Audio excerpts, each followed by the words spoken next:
Hello everybody, welcome back. As you can see, this is a display case that I had made. The display case itself did not hold up.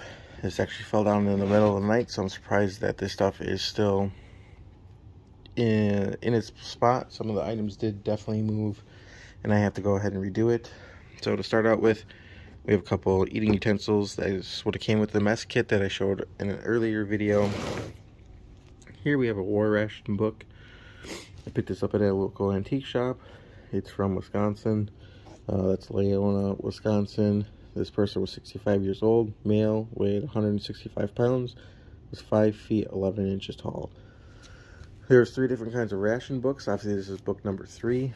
I tried to get a ration book number 2, but unfortunately it went way out of my price range. You can pick these books up on the cheap end, and I spent, I think, $5 on this, and the auction went up to well over $25, which I just didn't want to pay that.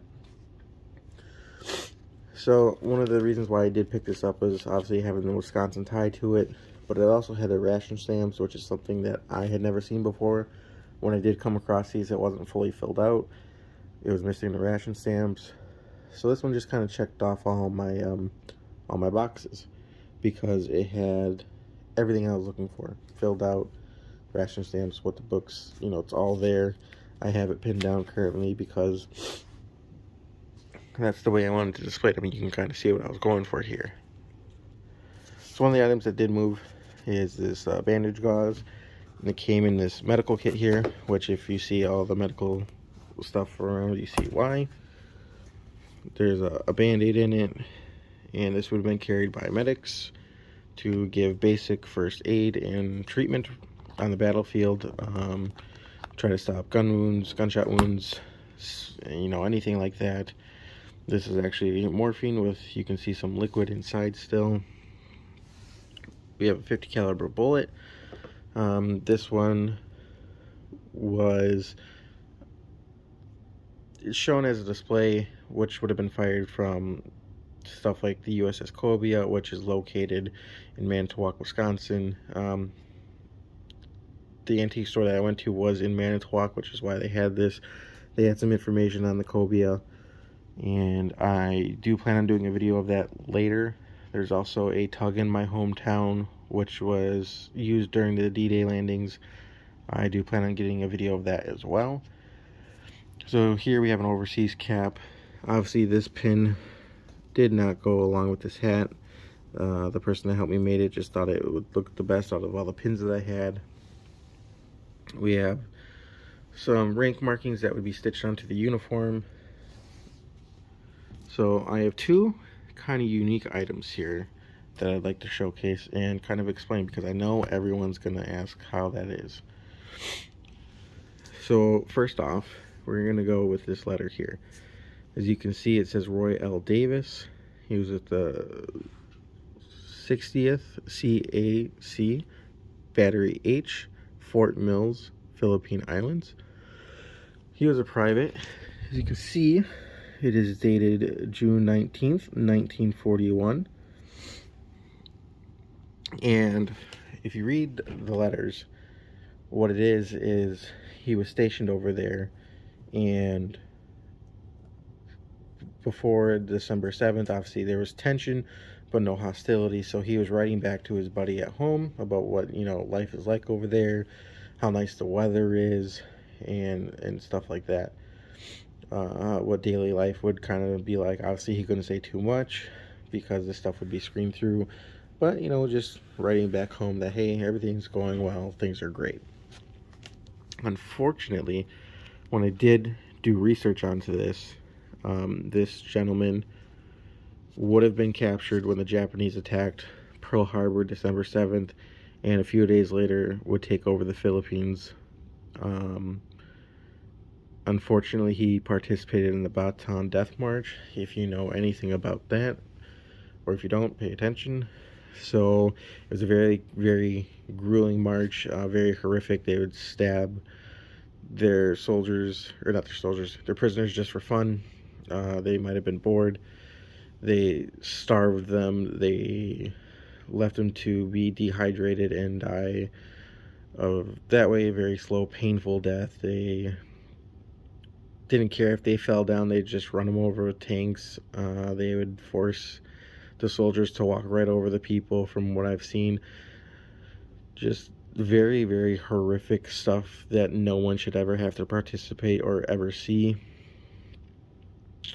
And while I was looking up this guy, fortunately he did survive this. I say that with kind of a somber tone because of the fact of it is awesome that he survived and was able to return home from the war, have that closure for his family. But seeing what he would have saw over there definitely emotionally scarred him for life, mentally scarred him for life.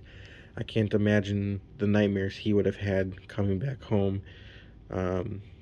He obviously wouldn't have seen much of the war, as he would have been left in prison camps from the start. But it's just, if you have never looked up the Bataan Death March, I definitely recommend it. I will leave links in the description below so that way you can see exactly what this guy would have dealt with, and why, yes, him returning is a great thing, but it's also a very sombering thing. So, to continue on, we have wood deck shavings. As you can see, there's not a lot there, from the USS Arizona. So everybody knows the Arizona was destroyed in the December 7th attack on Pearl Harbor.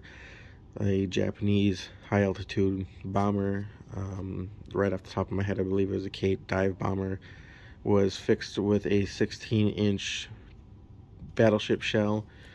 And what they did is they basically converted that into a bomb, and instead of diving down, they released it at a high altitude, leaving it to drop straight down. It ended up ripping through all the decking, going straight into the magazine, and then detonating, and that would kill most of the USS Arizona's crew, leaving them entombed where they are today.